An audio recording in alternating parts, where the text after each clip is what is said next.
Le sujet de la vidéo, c'est un meuble support télé bas avec 4 pieds. Les 4 pieds sont pas représentés sur le plan puisque la cliente possède déjà le même meuble. Simplement, en longueur, celui qu'elle a est plus petit que celui-ci et il est trop petit pour son nouvel écran télé. Donc elle m'a demandé de refaire le même en l'allongeant et tant qu'on y était, on en a profité pour agrandir un petit peu la hauteur intérieure pour qu'elle puisse empiler son système son et sa box. L'ensemble est composé de panneaux qui font un peu plus de 3 cm d'épaisseur. Alors pour des questions de coût, de poids et de rigidité, en fait les panneaux sont creux, c'est-à-dire qu'en fait ils vont être composés de 3 plis de 10 mm superposés, un pli entier, un pli au milieu où il y a uniquement des bandes qui laissent cet espace-là vide, par-dessus lesquels il y a un troisième pli qui ferme l'ensemble. Hors caméra, j'ai préparé les pièces, en fait, les deux traverses et les deux montants qui seront implaqués. J'ai pas filmé, mais vous voyez, donc on voit bien que c'est en 3 plis, avec les bandes qui étaient prévues dans les angles qui font le tour, plus un renfort au milieu sur le grand panneau. Ça, c'est le paquet de plaquage que j'ai acheté pour ce projet. Alors, il y en a beaucoup trop pour ce qu'il y a à faire, mais le reste me servira. Donc, on est sur du chêne de 2 mm d'épaisseur, donc c'est vraiment du plaquage épais, mais ça permettra d'avoir un meilleur rendu qu'avec un plaquage fin en 6/10. Celui-ci, il est assez, le fil est bien, il n'y a pas trop de flammes, il est pas trop maillé, donc on va utiliser ça. J'ai préparé mes morceaux de plaquage que j'ai découpés dans le paquet de chaînes que j'avais acheté. Donc en longueur, les morceaux sont plus longs que ce qui est nécessaire pour que ça déborde après le collage et qu'on puisse raser, qu'on n'ait pas de problème. Et en largeur, c'est la largeur tout simplement du paquet. Là, je peux pas le changer. Là, on voit assez bien que la largeur du paquet que j'ai rentré, que j'ai approvisionné, en fait, est pas suffisante pour couvrir la totalité de ma pièce, sachant que sur cette pièce-là, le fil doit être dans ce sens-là. Donc, il va falloir assembler, préparer en fait des feuilles de plaquage plus grandes à partir des morceaux dont on dispose. J'ai coupé 4 feuilles dans le paquet que j'avais. Alors c'est important de ne pas les mélanger. Pourquoi? Parce que quand on achète le paquet, les feuilles ont été rangées exactement dans l'ordre dans lequel elles ont été coupées. Ce qui fait que quand vous avez un motif sur votre plaquage, ce qui est le cas ici, il y a toujours, vous voyez là, les lignes sont très légèrement en biais. Bon, là j'ai de l'eau biais, mais ici j'ai une teinte qui est pas la même qu'ici. Les feuilles du dessous, on va retrouver le même motif orienté dans le même sens. Simplement, il va se décaler un tout petit peu d'une feuille à l'autre puisqu'on a 2 mm d'épaisseur et que ce motif il est lié à la courbure du tronc.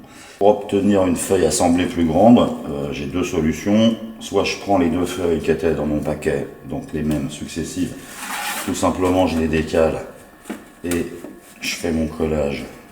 Il y a une autre façon de faire qui est très classique. En fait, on prend les feuilles dans le sens où elles sont et on va les ouvrir en portefeuille. Donc ça s'appelle tout simplement un montage en portefeuille. Ce qui fait que je vais retrouver autour de mon joint des parties du tronc qui viennent du même endroit. Alors là, le plaquage il est un peu sec, il s'est déformé, mais ça va me faire un motif qui sera symétrique par rapport à mon plan de joint.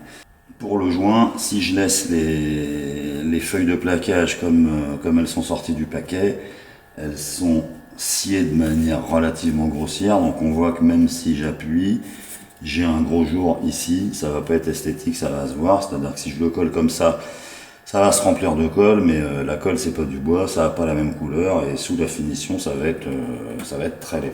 Donc avant de pouvoir assembler mes deux feuilles ensemble de manière définitive, il va falloir dresser chacun des champs des deux côtés de manière parfaitement rectiligne et également parfaitement équerrée. Et une dernière précaution, quand on a appairé ces morceaux, bien évidemment on va les repérer parce que je vais me retrouver rapidement avec tout un tas de pièces qui seront séparées si elles ne sont pas identifiées, celles qui vont ensemble, je vais jamais m'y retrouver ou je vais passer un temps fou à le faire. Donc dès qu'on les a associées, que le mariage convient, on met un scotch ou une marque au crayon, mais on les repère. J'ai préparé un montage pour rendre jointif les deux bords de plaquage que je dois assembler ensemble.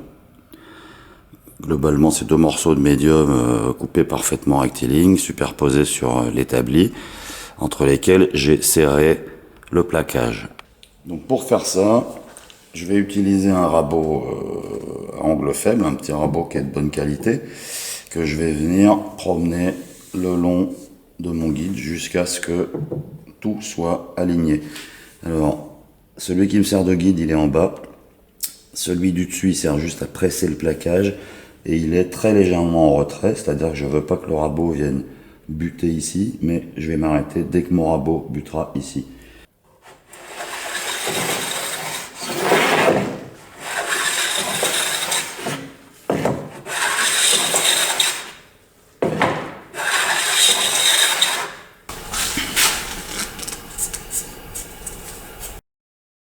Les bords de mon plaquage sont suffisamment jointifs, je vais pouvoir les coudre. Pour la couture, j'utilise du papier gommé, comme les anciens timbres-poste, en faisant d'abord quelques points en travers pour serrer au maximum les 2 parties du plaquage, puis en suivant le joint sur la longueur de la pièce.